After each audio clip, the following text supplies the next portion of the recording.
Why are there still people in the world who treat some people like normal people and others like inferior? I think that, unfortunately, this will never change in our world. This is what our story is about today.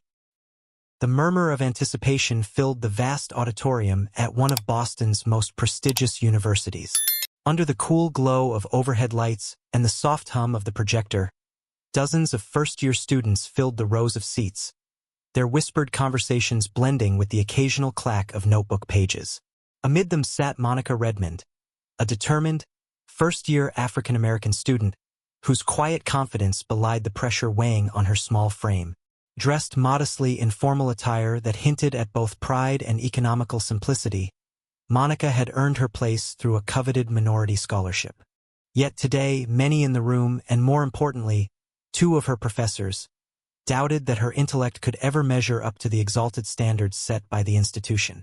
At the front of the room, Professor Edward Linton, known for his haughty demeanor and razor-sharp acumen in mathematical analysis, fixed his steely gaze on Monica. His eyes, cold and calculating, seemed to appraise every nuance of her presence, as if he were weighing her potential for failure rather than her achievements. Beside him sat his colleague, Professor Helen White, whose quiet, condescending smile betrayed an expectation of Monica's imminent breakdown rather than a challenge to her abilities. Both professors relished the opportunity to publicly scrutinize a young woman whose academic promise they believed was unproven and, perhaps, undeserving.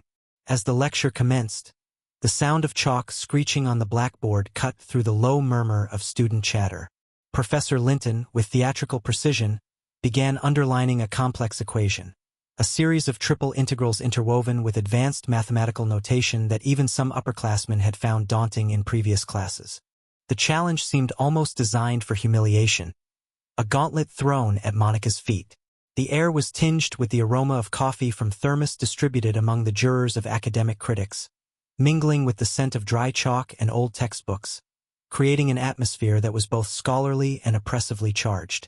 Linton's voice boomed across the auditorium as he announced, "Ms. Redmond, come forward." His tone was deliberately cutting. "Please solve the following problem on the board." His words struck the hush that had fallen over the classroom, a silence punctuated only by the rhythmic tapping of erasers on the board. All eyes were now on Monica as she was reluctantly summoned to the front. The challenge was clear. Confront a multi-layered, triple integral equation that even seasoned math enthusiasts had once deemed impenetrable. As Monica slowly made her way toward the imposing blackboard, her steps were measured yet resolute.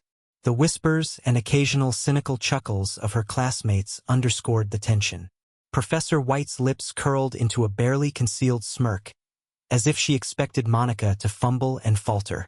Yet, there was something in Monica's steady gait, a quiet determination, that suggested she was more than the sum of their dismissive expectations. Standing before the board, Monica reached out with a trembling hand to grasp the piece of chalk. The sound of the chalk scratch against the board was like a clarion call, announcing that she would take control of this moment. In that instant, as eyes bore into her and the silence of the auditorium deepened, she paused. Her gaze lifted to meet that of Professor Linton's skeptical stare. There was a flicker in her eyes, a glimpse of the months of solitary study and the secret hours spent poring over old textbooks in a dimly lit library. She exuded an aura of quiet brilliance, a readiness to defy expectations. With a deep, steadying breath, Monica took the chalk decisively and began to solve the intricate equation, her movements measured as if each stroke of her chalk emboldened a truth long waiting to be revealed. In that charged moment, the auditorium seemed to hold its breath, captivated by the unfolding confrontation, a testament to the power of determination and hidden talent. Monica stood before the expansive blackboard, every eye in the auditorium fixed on her as she prepared to confront the daunting triple integral equation that Professor Linton had scrawled in large, imposing chalk letters. The chalk dust swirled briefly in the cool beam of the projector light, and the tense atmosphere was punctuated by the soft rustle of paper and the discreet tapping of erasers against the board's surface. For a split second, the silence that settled felt both oppressive and invigorating, a moment when the world seemed to hold its breath, waiting for her to unravel what many assumed was beyond her.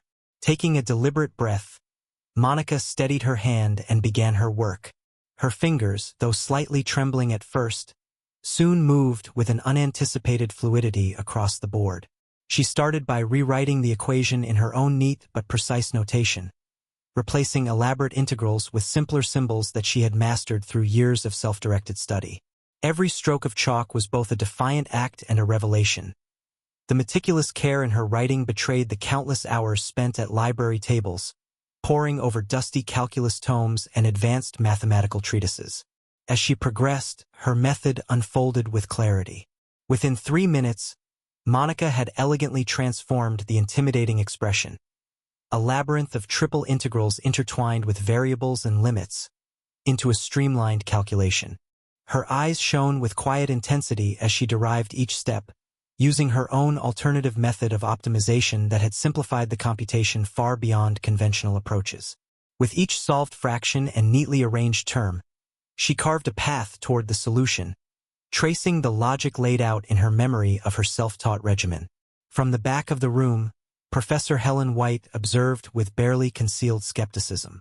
A soft, disdainful chuckle escaped her lips as she exchanged a knowing, questioning glance with Professor Linton, who watched with an arched eyebrow and a slight smirk. "Clearly," she murmured under her breath, "this isn't what I expected from a scholarship student." Despite her concealed attitude, a hint of apprehension slithered through her tone as Monica's calculation progressed flawlessly. The sound of chalk against the board was rhythmic, the gentle scratch punctuated by the occasional soft tap as Monica paused to verify a step. The faint noise of the audience's shifting seats and the distant clink of coffee cups from thermoses contributed to the background score of this unfolding drama. In the midst of those sounds, Monica's internal thoughts were as clear as the equations she solved.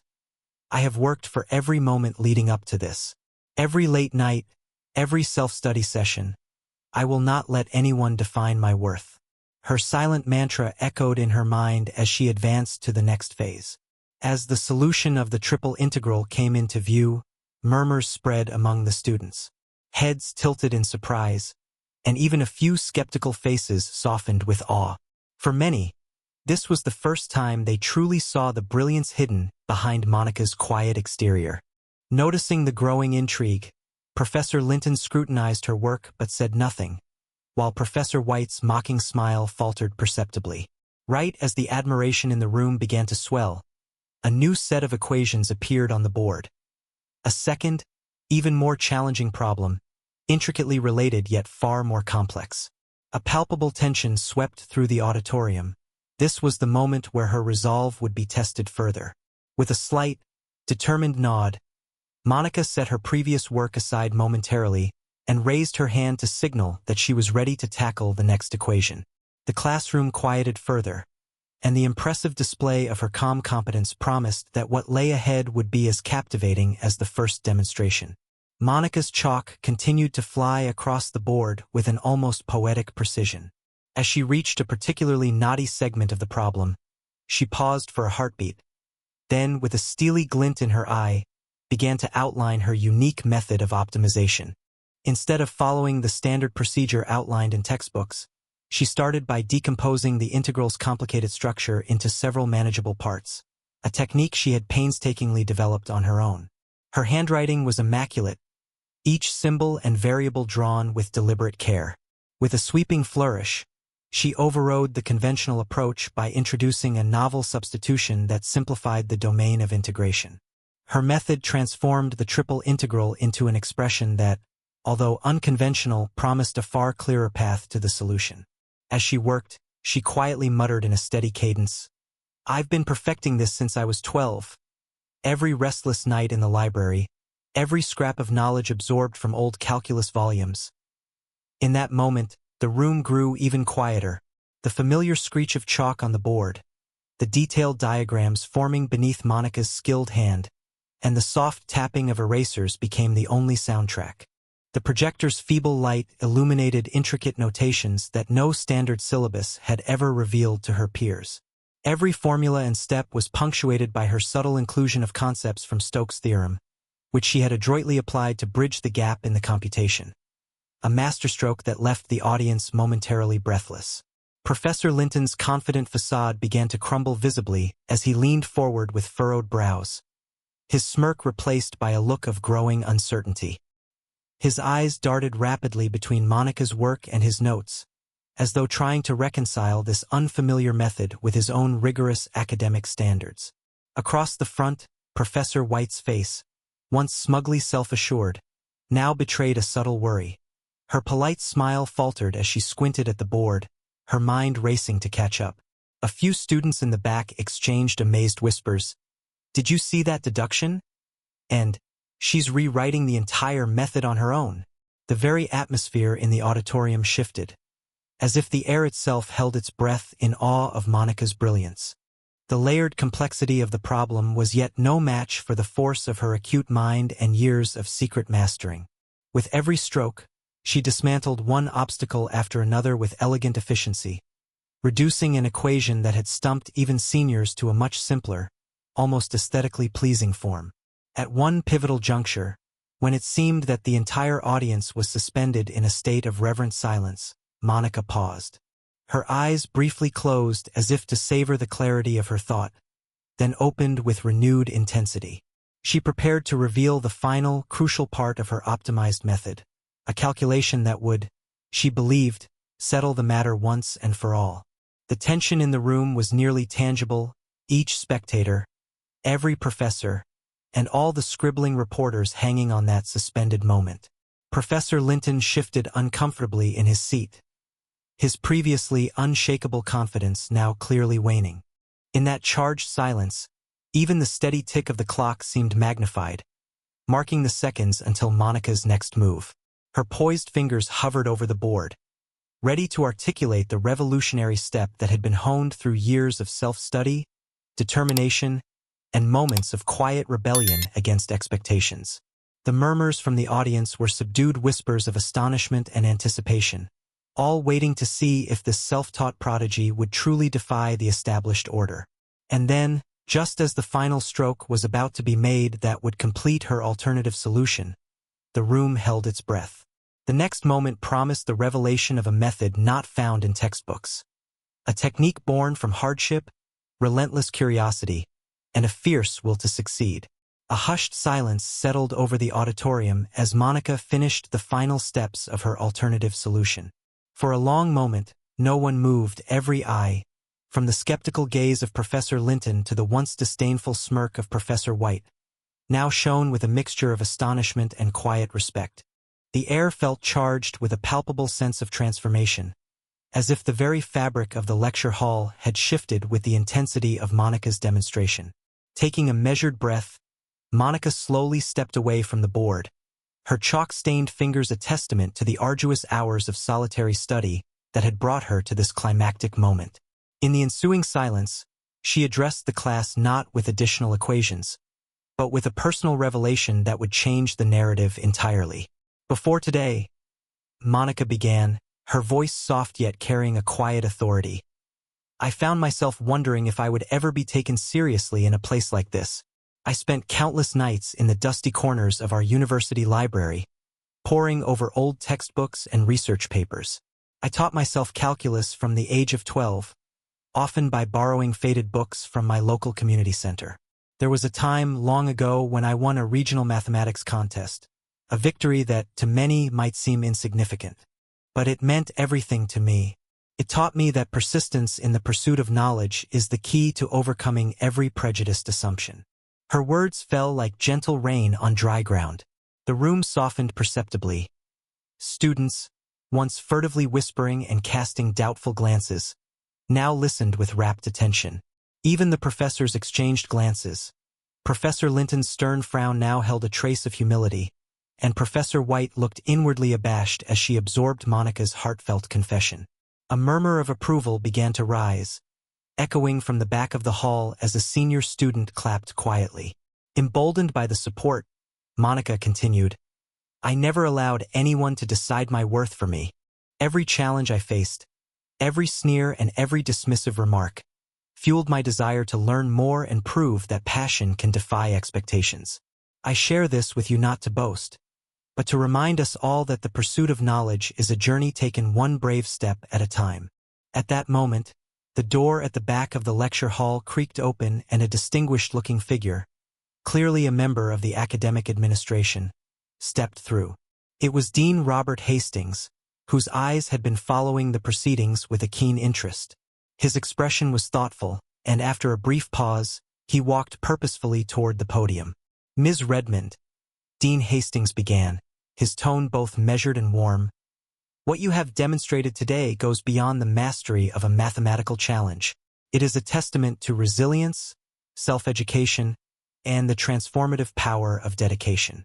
I would like to formally invite you to join our university's research team in the Department of Mathematics, where your innovative methods and unique perspective could contribute significantly to ongoing projects." The words hung in the air like a benediction. The auditorium erupted with murmurs of admiration and enthusiastic applause. Students cheered softly, while even the professors, caught off guard by the openness of this acknowledgement, offered nods of reluctant approval. For Monica, it was a triumph not just of intellect, but of spirit. Professor Linton's voice, though previously cutting and condescending, now broke into an uncharacteristic silence. His eyes fixed upon Monica with a reluctant respect that was as palpable as the shifting air. "Ms. Redmond," he said quietly, "today you have redefined what it means to be prepared. Your method, your approach to solving problems, challenges the boundaries of conventional thinking. This, I admit, is most impressive." A murmur of agreement followed from those present. In that charged atmosphere, every detail of the room, the persistent scratch of chalk on the board, the warm glow of overhead lights, the collective exhale of accustomed skepticism replaced by admiration, became part of a tableau celebrating an unexpected triumph. Monica's revelation, woven seamlessly with her brilliant execution, had transformed not just a single classroom lesson, but the very way her peers, and even her learned instructors, saw her. No longer relegated to the margins based on prejudiced expectations, she now stood as a beacon of possibility. As the applause reverberated around her and the dean's invitation hung in the air, Monica felt a quiet surge of determination. The journey that had turned every whispered doubt into a resolute call for self-empowerment was just beginning. The moment was hers, and it was only a matter of time before her name became synonymous with academic brilliance. In the days following her unforgettable lecture, Monica's brilliant demonstration quickly transcended the boundaries of the lecture hall. Before long, a short video clip of her solving the complex triple integral, and the decisive moment when she unveiled her self-taught technique, began circulating wildly on campus social media. Within hours, the hashtag Monica Redmond Math Genius trended on Twitter and Instagram among the student body. Clips of her confident chalk strokes, the meticulous equations blazing across the board, and her heartfelt confession about her self-directed study sessions struck a chord with the entire academic community. Inside the department, whispers of admiration and disbelief spread like wildfire. Students in upper-level calculus classes found themselves rewatching the video, marveling at the clarity and elegance of Monica's alternative method. Even faculty members, initially skeptical of the untested freshman, began to take notice. A few professors, impressed by her unconventional approach, started referencing her work during their lectures as an example of creative mathematical thinking. At a subsequent departmental seminar organized by the university's math club, Professor Linton was called upon to speak about the challenges of modern mathematical analysis. With the video of Monica's demonstration still playing in the background on a large screen, he was forced to address a subject he could no longer ignore. As he began his presentation, Linton's voice carried a noticeable tremor of humility that stood in stark contrast to the earlier condescension he had once projected in the auditorium. In recent weeks, Linton admitted, glancing at the screen where Monica's method was still displayed, "We have witnessed an extraordinary display of ingenuity that challenges our traditional approaches.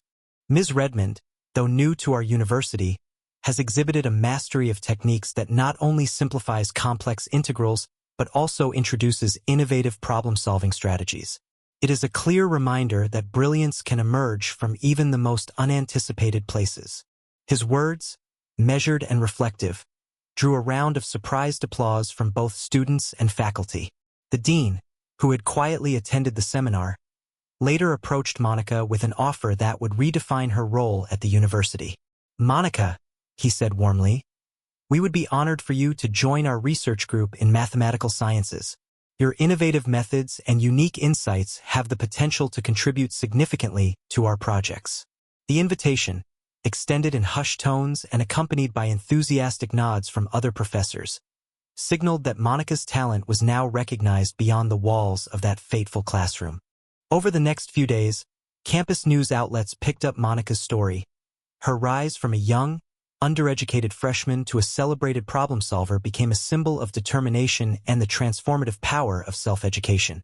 The viral video spurred impassioned discussions on forums and social media groups about diversity in academia, the importance of alternative learning, and the need to challenge entrenched educational hierarchies.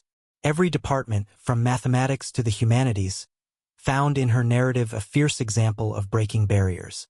As campus pressure mounted, even Professor White, who had once shared in the mocking laughter, was seen reflecting on her own biases. In faculty meetings, conversations turned to the necessity of fostering an environment where all voices, no matter how unassuming, could rise. Monica's performance had ignited a spark that promised to reshape not only her destiny, but also the future of learning at the university. The mood on campus was electric with change, and by the time the next lecture series began, public sentiment had shifted. Students chanted in hallways, and several impromptu gatherings celebrated the newfound inspiration her demonstration had provided. Throughout it all, Monica remained as unpretentious as ever, even as her life began to change in small yet significant ways. In the weeks following the watershed moment in the lecture hall, the campus buzzed with whispers and inspired chatter. Monica Redmond's viral video was now a household staple among students and faculty alike. Her innovation had shattered old assumptions, and as a result, campus culture was undergoing a subtle, yet profound transformation. Invitations, accolades, and new opportunities poured in, one of the most significant being her formal induction into the university's prestigious research group in the Department of Mathematics. It was a crisp autumn morning when Monica first set foot in the modern research lab nestled on a glass-walled wing of the academic building. The space was awash in natural light, with the hum of sophisticated computers intermingling with quiet conversations among fellow researchers. Large whiteboards, filled with equations and theoretical diagrams, lined the walls, a far cry from the rigid, antiquated lecture halls where she had once been underestimated. As she entered, a senior research fellow extended a warm, congratulatory handshake. "Monica, welcome to the group. Your innovative approach, your method for simplifying those triple integrals, has already taken the department by storm." His tone and smile carried the weight of genuine admiration. Monica, still modest despite her newfound recognition, returned the handshake with a quiet, confident smile. "Thank you. I'm grateful for the opportunity to contribute my ideas and learn even more." Her soft voice, once dismissed by skeptics, now resonated with quiet authority in that space. At a roundtable meeting later that day, Professor Linton, now with a humble tone, addressed the group. "I must confess, I underestimated your abilities when I first challenged you in class. Monica, your performance not only redefined a problem of mathematical analysis but also demonstrated that brilliance does not come in one conventional form." His acknowledgement, though measured, was sincere. A few colleagues nodded in agreement while others scribbled notes to include in future seminars, inspired by her unorthodox method. In the midst of that meeting, a lively discussion erupted among the members about leveraging her novel optimization technique to solve real-world problems. One colleague, an enthusiastic postdoc, suggested, "Imagine applying Monica's approach to optimize network flows or even in financial modeling. We could be looking at groundbreaking interdisciplinary work here." The excitement in the room swelled, as even the most experienced faculty began to see fresh avenues of research. Throughout the day, Monica sensed a palpable change in the way her peers interacted with her. No longer was she viewed as simply the scholarship student. She was now revered as a visionary whose tenacity and self-education had led to a remarkable breakthrough. Her casual passage through the corridors was met by congratulatory nods and whispers of, "That's our Monica," from students who once doubted her potential. Later that afternoon, while working on a collaborative project in a smaller conference room lined with glass and wood, Monica's thoughts turned reflective. Sitting at a polished oak table with professors and fellow research assistants, she recalled the nerve-wracking moments in the auditorium, the cold taunts of Professor Linton and Professor White, the hostile murmurs of classmates, and the searing memory of the challenge on the board. In that moment, she understood that her quiet determination and willingness to forge her own path had not only transformed her personal academic journey, but had also reshaped the broader fabric of her institution. Her research partner, Dr. Alvarez, leaned in and said, "Monica, your method isn't just an alternative way of solving integrals.